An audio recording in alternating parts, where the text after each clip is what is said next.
by, you scared to shoot 5. Hey, we could do it 12 rounds, let the hands fly. Hey, you can see the footwork, Billy switch styles. With Mike Biggs breakdown, you take the nose down. Your trainer and them ain't right, they chose the wrong side. Uppercuts with speed, a black bow five. Said I knock him out in 3, and that's no lie. Champ with the belt, and that's hands in the sky. Hey, listen to the show, you get the fight unbiased. Nobody in this division has the fastest. Run them combinations, knock the grease off. Hey, yo, that's Mike Biggs boxing. That's dope. Okay, it's perfect then, man. All right, so we're here with Damon Nicholson. Yes, sir. So, tell me about yourself, man, real quick, man. Why boxing? Man, I started boxing at the age of 6 years old because I couldn't play tackle football at the time. Okay. You know, me growing up, well, I was my mom's only child at the time, and I was outside. See, when I was 6 years old, 5 or 6 years old, I was outside playing football. I had my mother's younger brother, he's 6 years older than me. I was outside playing with him, my cousins, my friends. So I wanted to play football. You know what I mean? We played football outside, tackle. When they told me I couldn't play football, I had to play flag.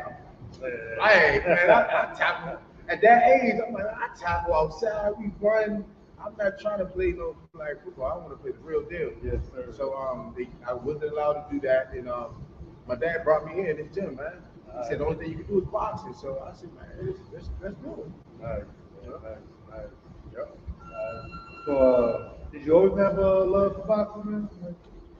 Man, once I started doing it, once I started boxing, you know, for me, it was just something to do with the age of 6.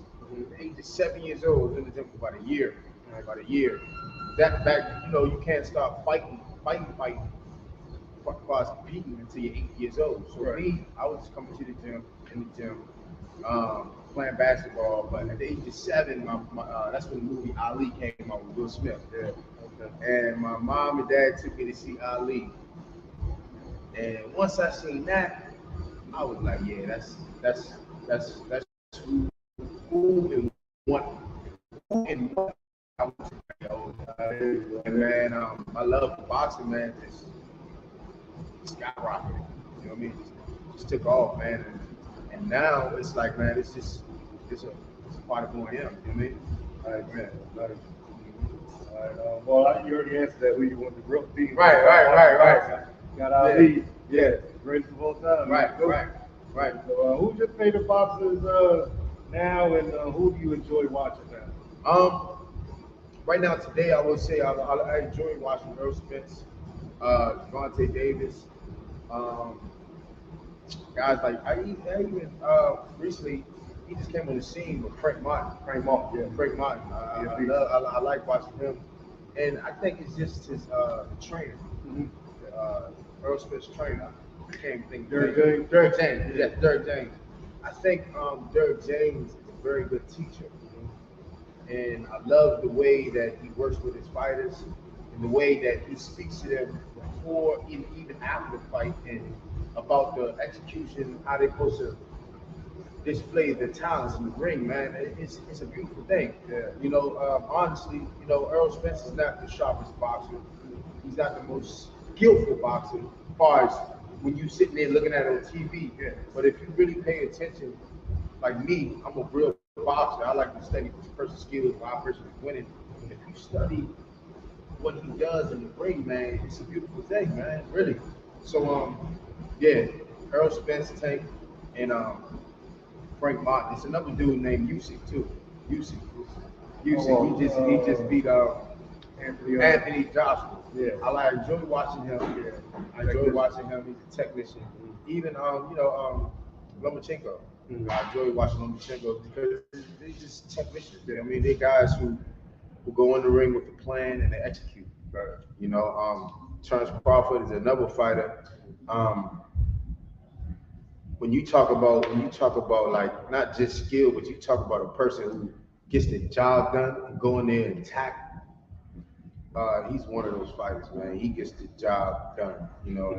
And me personally, I think Earl Spence will beat him. That's just, you know, that's my I was gonna ask you that later. that's my opinion because like I said, man, the way Derrick James trains his guys and what he teaches, you know, is a beautiful thing. But at the same time, Terrence Crawford, man, he just has that. He has it, you know. Like when he was to me when he fought with Sean Porter, I thought he was losing.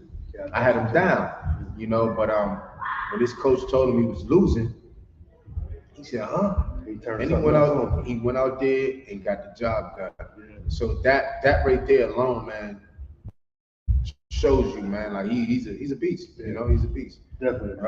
Yeah. So let me see here. What do you think the best ability to have as a fighter? Is it IQ, speed, or just being a boxer, etc.? You know what I mean? Just Definitely. I think the IQ is the most important thing. You know, because you don't have to have a whole lot of speed. You don't have to be the strongest. You don't have to be. You don't have to have any of the good qualities of boxing. But if you have the IQ, man, that's a beautiful thing. Like prime example, Floyd Mayweather. yeah. I mean, of course he was fast. He had power and stuff like that, but he wasn't your fastest. He wasn't your strongest. Right. But his IQ is completely on a different level. I mean, when you think about it, Pacquiao, I think Pacquiao is a little bit faster than Floyd. Yeah. If you want to be technical. But in that fight, Floyd took all his speed that he had away from him.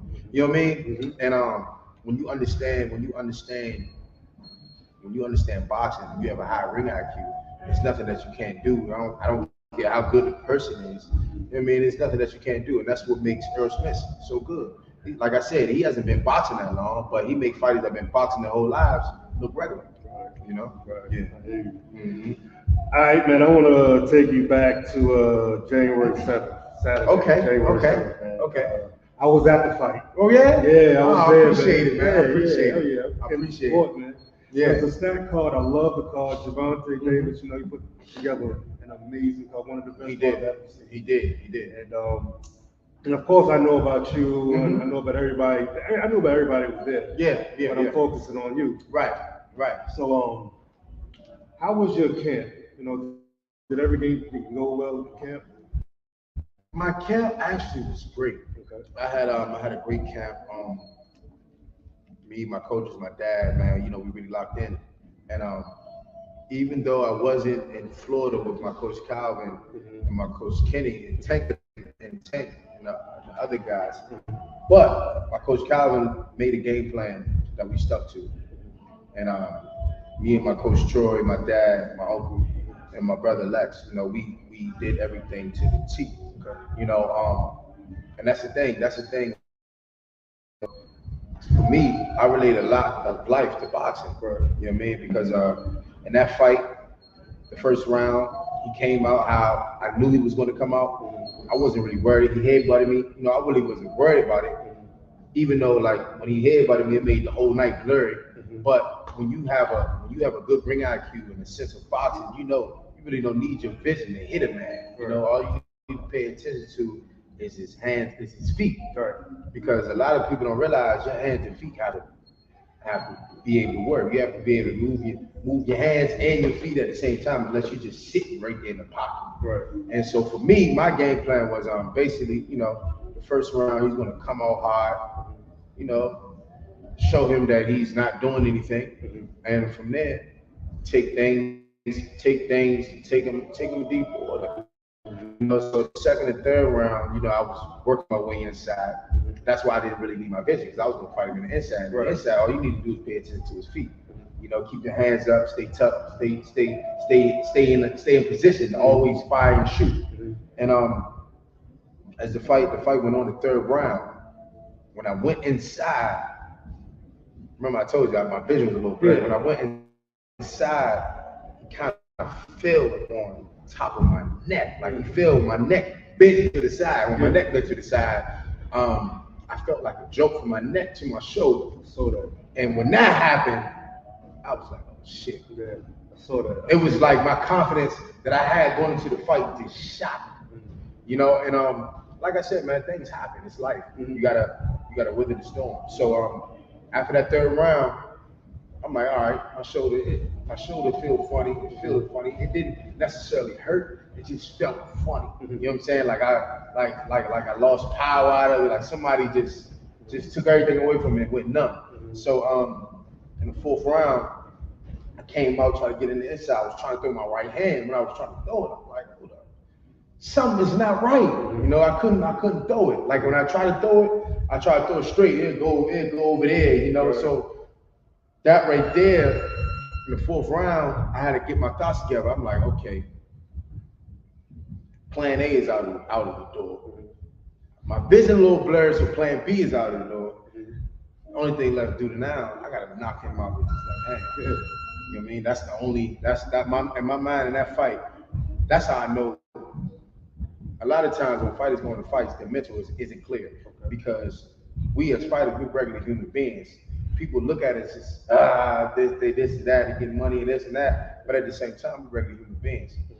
And the past fights that I lost, if I knew I was losing or I knew I was down, things will run up in my mind like, oh man, I gotta pay this when I get this, or I gotta get this for her, or I gotta do this for this person. I got a lot to do. I gotta win this fight. I gotta fight. That's not having a clear mind. That's going in the fight thinking about what you gotta do outside of the ring. But this fight specifically, that's why I say I had a great camp. I had a great camp. Everything was to the T. And so in this fight, I'm like, okay, my vision messed up, my right hand messed up. I know I'm not gonna be able to outbox him because he's a two-time national champion. Not only is he a two-time national champion, he's a veteran, Olympic qualified, one of the best fighters in the world. Yeah. So the fourth round, when I couldn't do my right hand, in my mind, like, okay, he's not cracking me hard. He's not going to hurt me. He's not going to drop me. He's not going to, you know what I mean? There's nothing that he's going to do that's going to hinder me. So my only goal is to try to bait him in, try to get him this knockout. You know, that's because I only got one hand. I only have one hand. So when I go back to my corner, I'm trying to tell them that, listen, I can't do my right hand. I need to figure out what I can do to knock him out with this left hand. Because I'm not going to be able to outbox him. Yeah, I can out jab him, but I only got one arm. You know what I mean? What can I do to knock him out? And I don't think, and me personally, I'm the type of person, I don't make no excuses. Right? You know, there's no point in making excuses.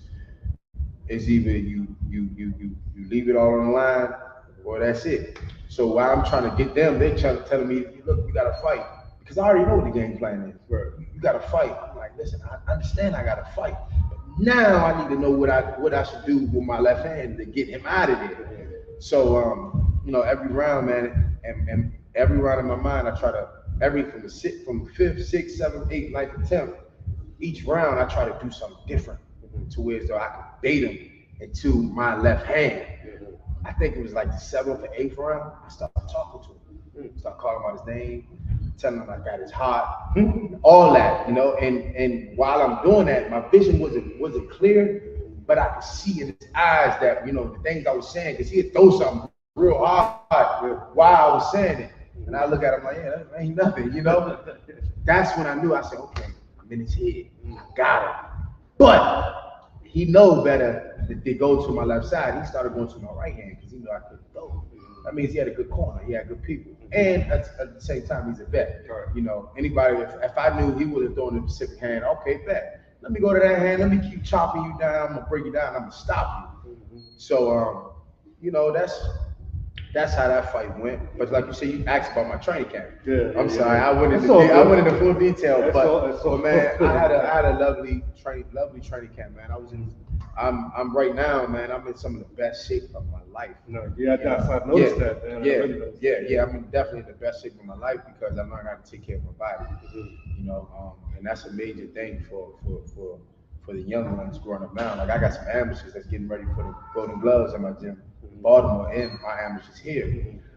They having to lose weight. I'm telling them like, listen, you're losing this weight, but you got to put the right things back in your body because even though you're losing weight, but you're not going to eat as much. Right. I mean, so even though you're not eating as much, you still, when you do eat, make sure it's the proper things. Right. You know what I mean? So man, it was a lovely camp, man. I can't lie to you, lovely camp.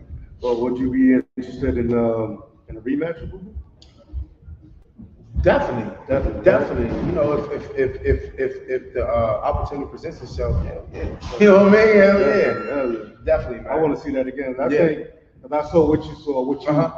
I saw what you went through in the first round. Like I seen your The eye get headbutt. clipped or something on the Mhm. headbutt. I saw Mhm. your arm go out. I was like, Yeah. man, this ain't right. This It ain't was right. like for a me. never ending bad story for me, you know. It's like this ain't right for him. Right, It's like, damn, right. but he's holding his own. Right. You know what I'm saying? Right. I think he knocked Boo Boo down. I Right. think he Yeah, I knocked him did. down. I did. I You did. did knock him I down, did. right? The I ref did didn't knock call him it. down. He didn't Right. call it. Yeah, I did knock I him was down. like, But me, hey, me and my homie was like, yo, Right. why didn't count it? I But it did. is what it is. Exactly. You know what I'm saying? So, Exactly. yeah, Exactly. so you are It wouldn't have helped me regardless. You know what I mean? Right, But right. at the same time, you're right. You're right. So do you think Boo Boo can mess with the who's it, Jamal? Is it? Yeah, Jamal. Jamal Charlo? Yeah. My honest opinion, I think if Jamal Charlo go train with Derek James, I think he can definitely get Boo Boo because he would get the knowledge that he needs and how his career has been so far. I think that if he continues to fight the way he does, I mean, he might be able to hurt Boo Boo, but I think Boo Boo will be the way he boxes. He will be able to outmaneuver him. You know what I mean? That I do think that he will be able to outmaneuver him. But I think if he go train with Derrick James, I think he can get him. Yeah. I think so too. Mm-hmm. Let me get back to what you were talking about with Spence and Crawford. If they were to fight in the near future, who do you think would get? I mean, you already canceled it, but But why would you think? But so? this is because me personally, when people used to ask me that, no doubt, Earl Spence. You know what I'm saying? It used to be Earl Spence, because I've been watching Earl Spence, man, since I was 13 years old. And ever since I seen Earl Spence, I seen that light, that shine that he had. You know, I knew he was special back then. He was just getting started. I didn't know that. But when he was amateur, man, he was just punishing guys to the body. You know, and the amateurs going to the body is something that's not done too often. You know, it's not done too often because you got 3 rounds. You gotta get your man. You gotta win. It's a You gotta, point system. yeah, point system, and that's it. But when you watch Earl, he didn't care about the point system. You know what I mean? He broke dudes down. I seen him knock a dude out with a body shot. Like boom, dude fell out. Like he was just landing. You know what I'm saying? But honestly, just watching Terrence Crawford through the years, I never gave him the credit he deserved. And you know, I'm a realist. I'm gonna be real. You know, I didn't give him the credit he deserved. His skill level is definitely top tier. He's definitely one of the best, pound for pound king in the world. Only because he came from 135 to 147, Right. and is doing the same thing that he did at 135 and 147. You know, so you got to give him that. But honestly, still, you know, I still regard my side is still with Earl Spence because he's just one of them guys that's special, man. You know, he's special, man. Not to say that Terrence Crawford isn't either. No, yeah, but I just believe in Earl Spence, man. I ride with Bad down too, man. Yeah, He's he's been my favorite fighter, man, since I was 13, man. I just think he has this ability to and I call it, and it's just like Better Be. I don't know if you've seen that. Yeah, fight, yeah. But they got similar styles to me. Yeah, And they do. I call it educated aggression. Exactly. You know what I'm saying? That's Educated aggression. Exactly. You know who was one of the best at that? Is Marvin Hagler. Marvin Hagler. Marvin Hagler. One of my favorites. People don't see Marvin Hagler don't get the credit he deserves. He does from a real boxing fan like me and you. Somebody who really studies boxing and knows boxing, he gets the credit he deserves. But I think because the laws that he had against Sugar Ray Leonard, it kind of water him down a little bit throughout the world because he's definitely a Hall of Fame, one of the best to ever do it. But literally, like when you watch Marvin Hagler, man, you see a skillful fighter. He wasn't all that flashy and none of that. But if you pay attention to what he was doing, man, the dude could box, man. You know what I'm saying? He could box. And I don't think he beat Sugar Ray. I think Sugar Ray pulled it off because it was times where as though Marvin Hagler looked at it like, look, I'm Marvin. You know, I'm this is me now. You know what I mean? You coming back. You know, I think Marvin thought he had it already. He started a little late, you know what I'm saying? But But yeah, man, Marvin, that they, Earl and Better Be, they remind me of Marvin Hagler. Yeah, man. I love that. I love that fight last week. Yeah, Better Be even. y'all did, yeah. I was going for Better Be. Yeah. I think he's Yeah. like the, and his training regimen. You see this dude twirling a 45-pound Bruh. with nothing. Like me, I'm gonna be real with you. Me, I train hard. Yeah. Like literally, everything that they do, I do too. Mhm. But when I remember I was watching one of his training videos, I'm like, this dude's a beast. This dude is a beast. Like The age he is too. 38. Yeah. He's 38. He look like he's my age in there. You know what I'm saying? Like literally, man. Like it's a beautiful thing, man. That just goes to show you, man. When you see, he's from another country, so he's not trying to make it or nothing. Like, I don't think you look at it like that. But over there, boxing wise, tough, good fighters, but they're not known like the United States. You know what I'm saying? So he really, you can tell he got a chip on his shoulder. You know what I mean? And that's how he trains. And that's how he fights. I love watching his little videos, man. It's inspiration for me. Yeah. So I got just like 1 or 2 more questions. Motivation in life and your ring walk motivation. What do you like to listen to? Just give me the life one first. My life motivation is for me. I had my first loss when I was 21 years old. When I had my first loss, I was hurt. I grew up on the Floyd Mayweather era. I grew up in his era. He never lost, 0 losses, and I think by a lot of people, a lot of fighters, a lot of young fighters at that, they don't want to lose that oath. You know what I'm saying? And a lot of fighters has changed. You know what I'm saying? A lot of things has changed since then. But when I was turning pro, I turned pro in 2013. You had 1, 2 losses, you was looked at like, man, all right, yeah, you got lost, right? You know what I'm saying? Right. So when I went through my first loss, I got stopped. 6-round fight. I got stopped on the 6th round. Last 30, 45 seconds of the fight. And it was tough for me, man. Growing up thinking what I was thinking and believing what I believed in, it was tough for me. So I had to take, being though I was a stoppage, I had to take 30 days off where I couldn't train, I couldn't do nothing. So at the time, my trainer Barry Hunter, I was still coming to the gym. He's like, man, you can't do nothing. Why you here? You depressing yourself.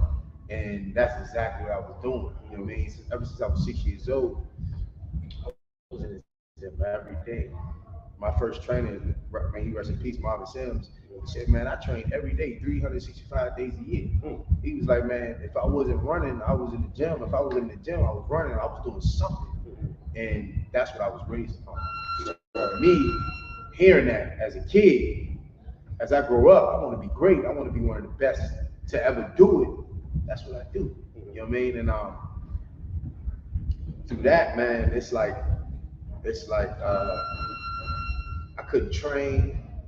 I was down. I was crying. So I took a trip, went away for a couple of days, came back, and I had a week left before I could train. And when I started training again, back training how I was actually in training camp with Adrian Brown at the time. Oh, cool. I was in training camp with him at the time. He was getting ready to fight Emmanuel Taylor, and they just pushed me, man. I had a fight after I fought. My first loss was November 1st, 2014.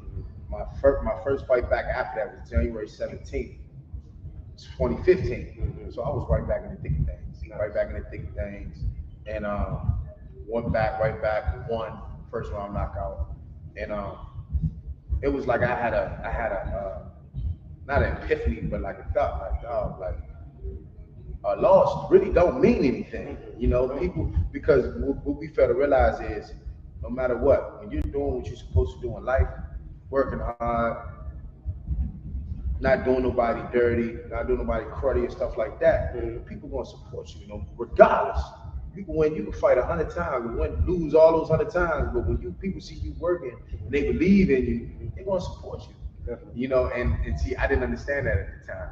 I was selling out crowds and stuff like that, and I got my first loss. I'm thinking like, my first fight back at home might not. First fight back at home, crowd cheering, loud, packed. The fire marshal had to come. You know what I mean? So that right there, it woke me up. It helped me realize, like, look, man, no matter what, you don't want to lose. Regardless, I don't like losing. I'm a winner. You know what I'm saying? Losing is not even in my vocabulary. So, but I have 5 losses. After each one of my losses, I learned a major lesson. A major lesson. Whether it was removing people that I had around me, or fixing things that I had in side of my life, side of my head, and stuff like that. That's why I told you this training camp was great. Like what I learned from this fight was, man, just trusting. I just got to continue to trust in myself. That's about it.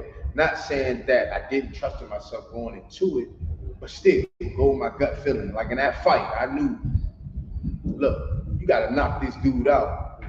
Go just try to do it. You know what I mean? Not to say I didn't, but still, don't forget trying to figure out what they're saying, what they're trying to tell me to do. Look, just go out there and do it, man.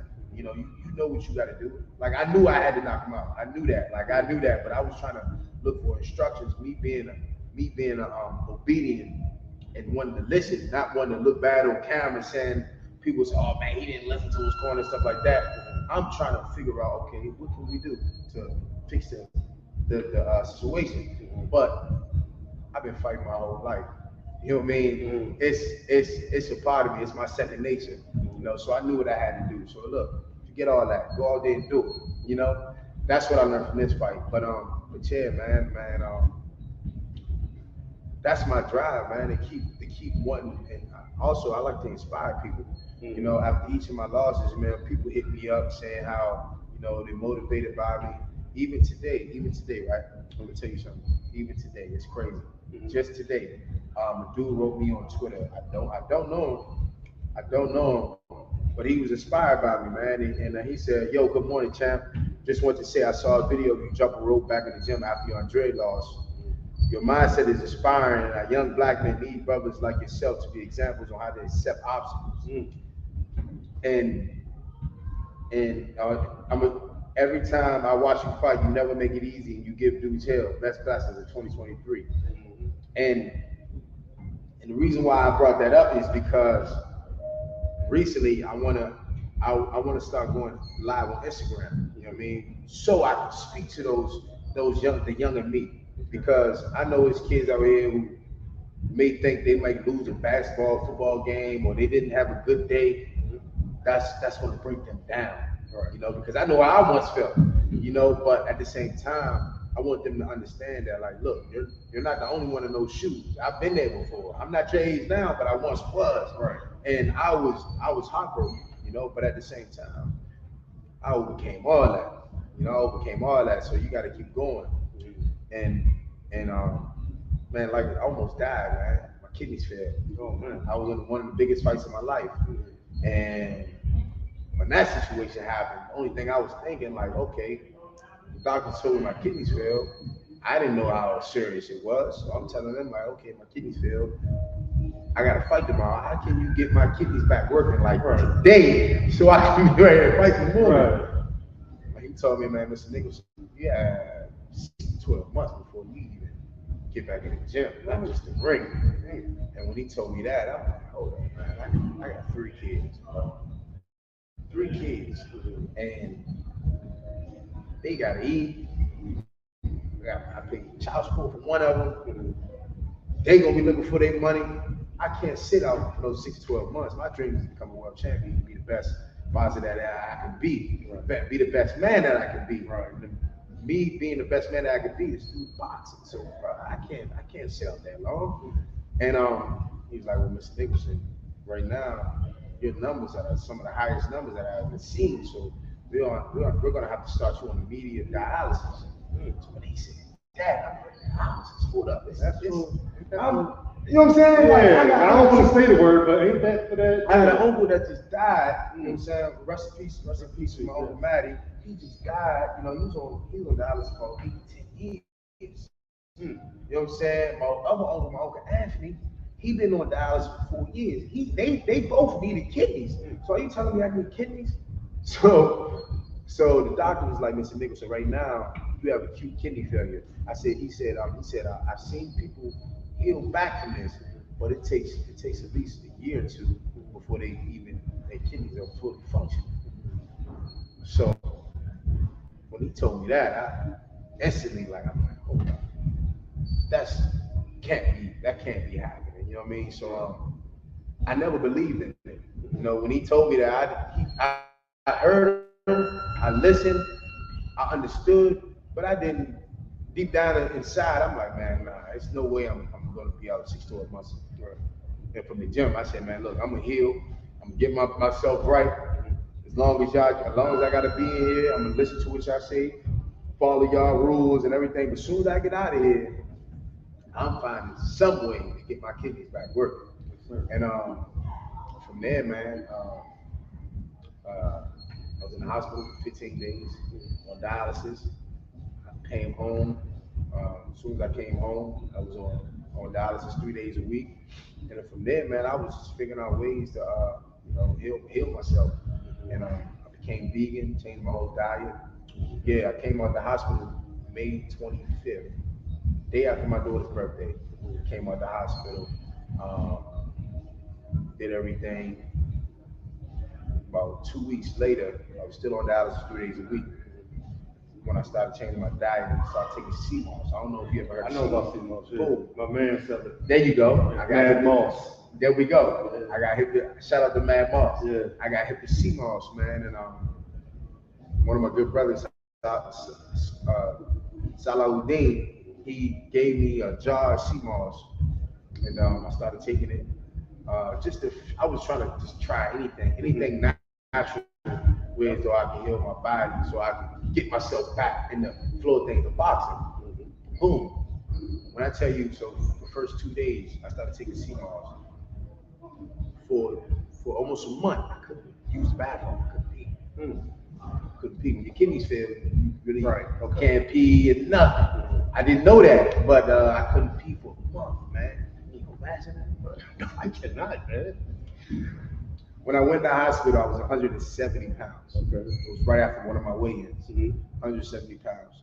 When I got out of the hospital May 25th, I was 233 pounds. Man.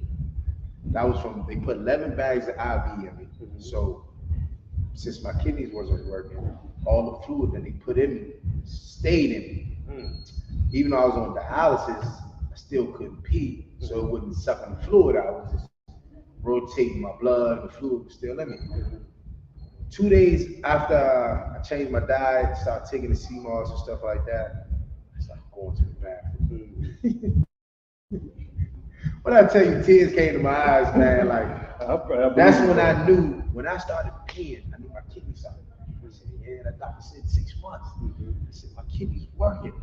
I wasn't going that much. About another day and a half, I was going to the bathroom every 20 minutes. So for 7 days straight, I didn't sleep. I was peeing every 20 minutes. When I went to dialysis, the first day of dialysis, they said, "Mr. Nicholson, they had it unhooked me 3 times." I was holding it, you know what I'm saying? But I couldn't hold it no more. Dialysis is 3 hours. I couldn't hold it no more. I had to go every 20 minutes. I couldn't hold it no more. I said, "Mr. Nicholson," they said, "we can't keep unhooking you and hooking you back up, unhooking you back up. You're gonna have to bring an empty gallon jug to here so you can use the bathroom." So that went on for 5 days. 5 days. And man, my kidney started working. The next week, I started going twice a week. Boom, my kidneys working. Kidney specialist come in and see me. He said, "So I see you using the bathroom." I said, "Yes, sir. I have a jug right there." And about a month after that, I started going once a week, and my kidneys started working again. My last day of dialysis was July 6th. July 6th. That was my last day of dialysis, man. And when I was done with dialysis, man, the first thing I did was go to the pool. I was like, I can't really work out too hard because my body, my muscle tissue broke down. everything. Like everything was shot, so I had to build myself back up. I went swimming, man. Me and my cousin went swimming, and swimming workout almost. Yeah. I was swimming every day. I wasn't supposed to, but I was swimming every day, man, just to get myself back in the thick of things. Like I told you, I train every day anyway. Right, So, right. you know, going swimming every day, it helped me. It helped me uplift me. So from there, about a month, went back to the gym. First day back in the gym though, felt like I was about to die. But it took me about a month after I got back in the flow of things in August, and my kidneys failed in May. I fought October 18th. Nice. 5 months after my kidneys failed. When the doctor telling you, When the doctor telling me it's gonna do by the year 2. Come on, man. You know what I mean? Yeah. Man. So that right, and I told you, something deep inside me said, man, it's not gonna take that long. You know, so that right there alone lets me know that whatever it is that I want to do in this lifetime, I'm gonna do.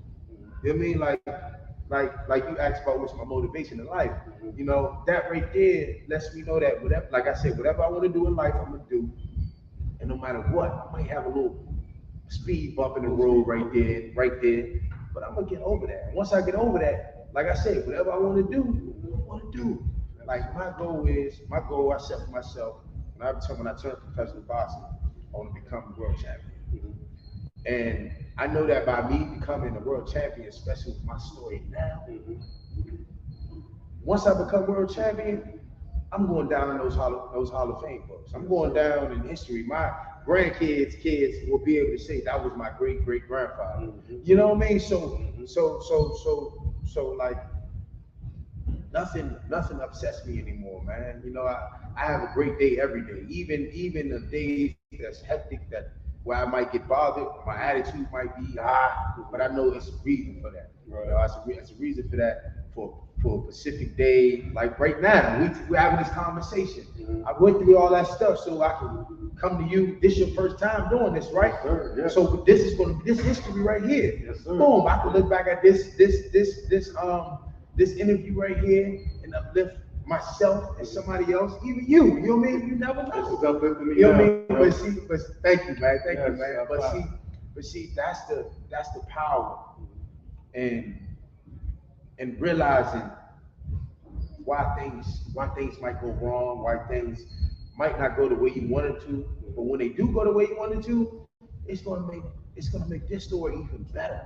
You know what I mean? Even better, man. So man, like that's my motivation. And the ring walk, before I fight, man, I like listening to Tupac. I like listening to old school music, Tupac, even Biggie. But mainly like when I walk out, I might walk out to something that's hot, but I really don't even be listening to it all the time. You know what I mean? But Tupac gets me in my bag. He gets me in my groove, man. Yeah, I be definitely digging that. Yeah. Busta Rhymes for me. I like. Okay. Busta was tight too. Yeah. Busta one of the best to ever do it. You know? Sir. Yes, yeah, sir. man. Yeah. He's a great motivation. You know, he gives you motivation. Yes, whatever you need to do. Definitely. That's why I listen to it, man. Yeah. I definitely appreciate this, man. Nah, man, I appreciate you, Thank man. you for your time.